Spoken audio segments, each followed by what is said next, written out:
बैसाख के महीने में नवमी तिथि को माता जानकी का प्रागट्य हुआ है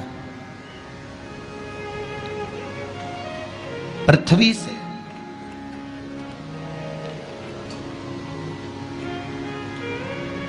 कभी एक विचार करिएगा कि नरसिंह अवतार बैसाख के महीने में हुआ, कुर्म अवतार बैसाख के महीने में हुआ, हयग्रीव अवतार बैसाख के महीने में हुआ, परशुराम अवतार बैसाख के महीने में हुआ, माता जानकी का अवतार बैसाख के महीने में हुआ। आखिर बैसाख के महीने में, माधव महीने में इतनी महत्वता क्यों?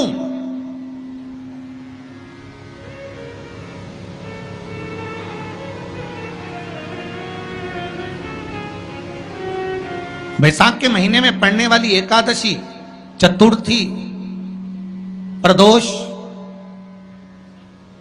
अमावस्या, पूर्णिमा, शिवरात्रि, ये सभी इतनी महत्वपूर्ण क्यों हो जाती है?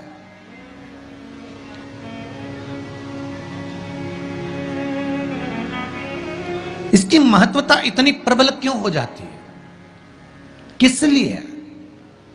क्योंकि बैसाख का जो महीना पड़ता है, सूर्य की संपूर्ण तपन, सूर्य देव अपने पूर्ण तेज के साथ में, पूर्ण तेज के साथ में मृत्यु लोक के निवासियों पर, चाहे जलचर हो, थलचर हो, वायुचर हो, चाहे जो जीव हैं, उस पर जब किरण फेंकते हैं तो संसार का जो मनुष्य है उस पर जब ताप पड़ता है तो ताप पड़ने के कारण उसके मुख से भगवान का नाम निकल ही जाता है, स्मरण नाम निकल ही जाता है। जब उसके मुख से भगवान का नाम निकलता है तो वो भगवान की शरणागति खुद ग्रहण कर लेता है स्वयं।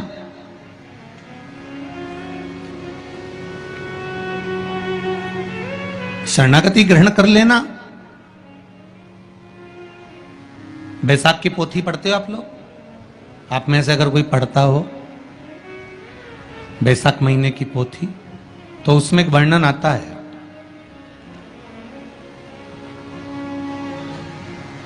गीता प्रेस गोरखपुर के कल्याण अंक में भी आप ये पावन बैसाख चरित्र श्रवण कर सकते हैं। उसमें बैसाख महीने की पोथी में 10वें दिवस की कथा में 10वें अध्याय में एक व्याध और शंख मुनि का चरित्र आता है।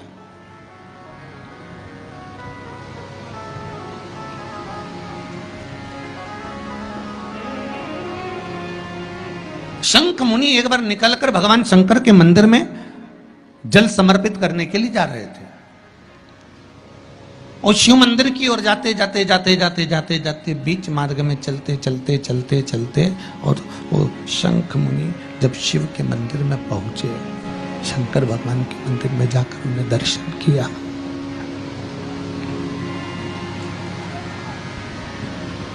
जल का पात्र उठाया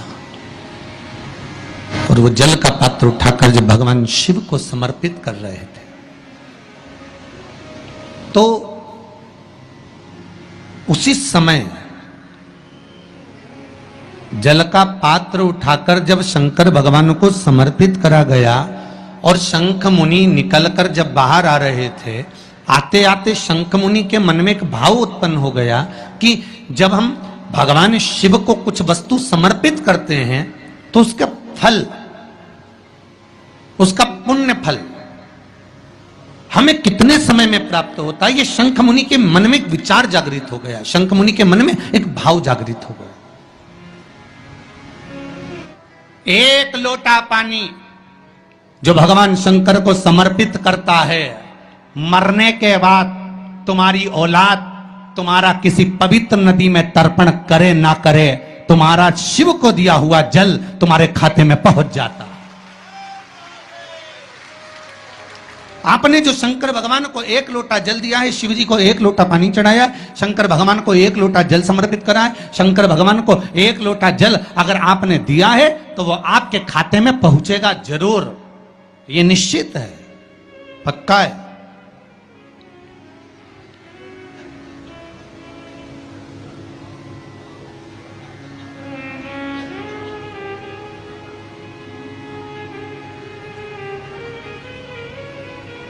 और शिव भक्ति के अनुसार, शंकर भगवान के अनुमोदन के अनुसार, पहले भी कथा में कहा, आज फिर कह रहे हैं, आप जब शंकर भगवान को एक लोटा जल समर्पित करते हो तो वो 33 कौटि देवताओं के हिस्से में चले जाता है, एक भाग पितरों के हिस्से में चले जाता है, एक भाग आहूतों के हिस्से में चले जाता है, एक भाग वाचुकों के हिस्से में चले जाता है। आपने जो भगवान को दिया वो धीरे धीरे धीरे धीरे धीरे धीरे धीरे बढ़ता चले जाता है, भगवान के धामों में पहुंचता चले जाता है। जिन जिन को आपने नहीं भी दिया, शंकर भगवान पे चढ़ा हुआ जल उन तक भी पहुंच जाता है। ये केवल आपकी निर्मल और आनंदित भक्ति के बल पर पहुंचता है, भक्ति के बल। भगवान ब्रह्मा और भगवान विष्णु ने जो मंथन किया, उस मंथन में जो शिवलिंग निकला और ब्रह्मा जी के मुख से निकल गया कि ये शिवलिंग जो निकला है इसके चरण कहाँ हैं, इसका शीश कहाँ है, जरा पता करा जाए। और ब्रह्मा स्वयं भगवान शंकर का सिर देखने के लिए जा रहे हैं और भगवान विष्णु मृत्यु लोक में नीचे तलातल में, रसातल में, पताल में भगवान शंकर का चरण ढूंढने के लिए जा रहे हैं, भगवान शिव का चरण।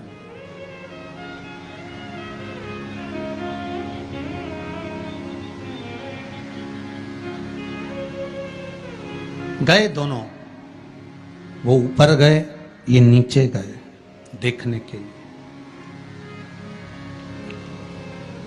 कई लोग शिव महापुराण की कथा, स्मरण, भजन, कीर्तन सुनने के लिए नहीं जाते हैं। मंदिर में कई लोग भगवान शंकर पर जल चढ़ाने नहीं जाते हैं।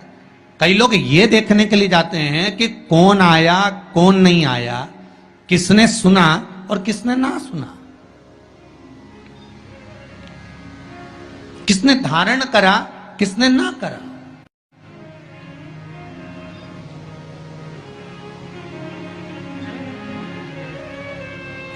अब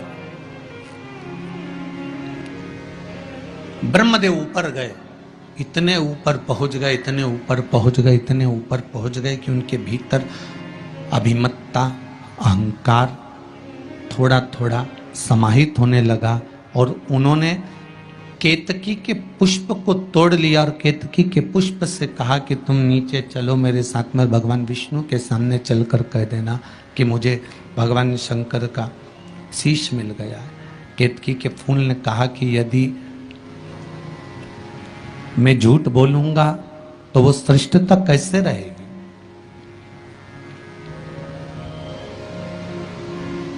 मेरे झूठ बोलने की श्रेष्ठता कैसे होगी, कौन मानेगा मेरी बात को। सामने से गौ माता निकल कर जा रही थी, गाय से कह दिया तुम चलकर कह दो कि तुम चलकर कहो